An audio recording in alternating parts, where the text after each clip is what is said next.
همسة لقلبك. فجأة وقع في الملعب وفضل ساعة ونص قلبه واقف، وبعد محاولات رجع قلبه يدق من تاني. رجع بعديها يوصل رسالة ومات بعديها. أحمد رفعت، ربنا يرحمه ويغفر له. الحياة بتخلص فجأة يا جماعة، الحياة بتخلص فجأة، مش بتديك انذار ولا بتقولك، وفجأة وبدون ما تاخد بالك بقيت مش معانا. كنت لسه بكلمه، كانت لسه معايا، كنا متفقين نتقابل. قال لي عايز اشوفك، قالت لي وحشتيني، هنتقابل امتى؟ كان جاي من السفر، ده كان مسافر لولاده، دول لسه متجوزين، ده كان راجع من الدرس. الموت بيجي فجأة. عارفة ان كتير مننا مش بيحب يتكلم عن الموت، لكن دي الحقيقة اللي كلنا هنشوفها.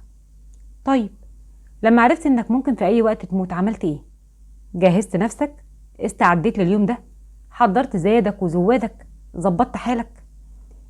لما الواحد فينا بيكون وراه مشوار مهم او فرح او مقابلة لشغل او مقابلة لشخصية مهمة، بتبدأ من قبلها بفترة كده تفكر هتلبس ايه، هتقول ايه، هتتكلم ازاي، هتاخد معاك ايه وانت رايح، ايه المواضيع اللي هتقولها، هتقابل الناس في المكان ازاي وامتى، طريقتك واسلوبك هيكونوا ازاي، هتعمل ايه علشان شكلك يبقى حلو قوي، وتفضل بقى من قبلها بتفكر وتجهز لليوم ده. تصور بقى هتعمل ايه وانت عارف انك عندك ميعاد مهم قوي، بس مش عارف امتى هيكون الميعاد. الميعاد ده مترتب عليه حاجات كتير قوي. الميعاد ده اهم ميعاد، هو اللي هيتحدد فيه مكانك اللي هتفضل فيه على طول. بنتفاجئ اليومين دول بالموت الفجأة، والموت مش بياخد ولا بسن ولا بمكان. مش هيستنى يعني لما تكبر، ولا هيستنى انك تكون في مكان معين. ربنا يحسن خاتمتنا يا رب. علشان كده خليك جاهز دايما، خليك واخد بالك ومركز في ورقتك علشان تنجح في الامتحان. الدنيا هي الامتحان اللي كلنا بنمر بيه، كل واحد امتحانه مختلف عن التاني، بس كلنا المفروض يكون عندنا هدف واحد، هو اننا ننجح في الامتحان. ما هي الدنيا اللي احنا بنعيشها هي البوابة اللي هنخرج منها لحياة احلى، حياة مليانة سعادة لما ننجح. محدش فينا اكيد نفسه يسقط في امتحانه.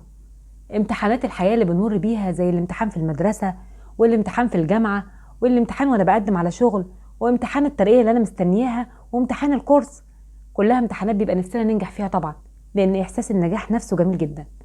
احساس انك خلصت مرحلة معينة ونجحت فيها ده جميل، وتبدأ تفكر بقى في الخطوة اللي بعديها. لكن الامتحان الاكبر اللي احنا كلنا فيه، ده اللي النجاح فيه يساوي حياة. النجاح فيه هو النجاح النهائي، الفاينل يعني، اللي هو يا اما جنة يا اما نار، ملهاش تالت.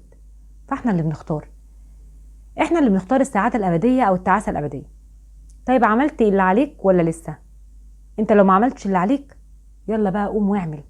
مش دايما لحد والله، الموت بيخطف الناس من حوالينا، وما دمنا لسه عايشين يبقى الموضوع لسه في ايدينا. يا ترى مستني ايه؟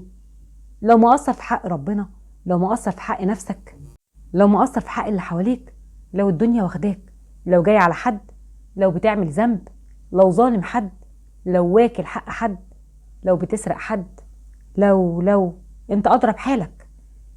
فوق بقى قبل ما تلاقي نفسك مع حالك لوحدك واتسحبت ورقة امتحانك، وساعتها بس هتقول رب ارجعون لعلي اعمل صالحا فيما تركت.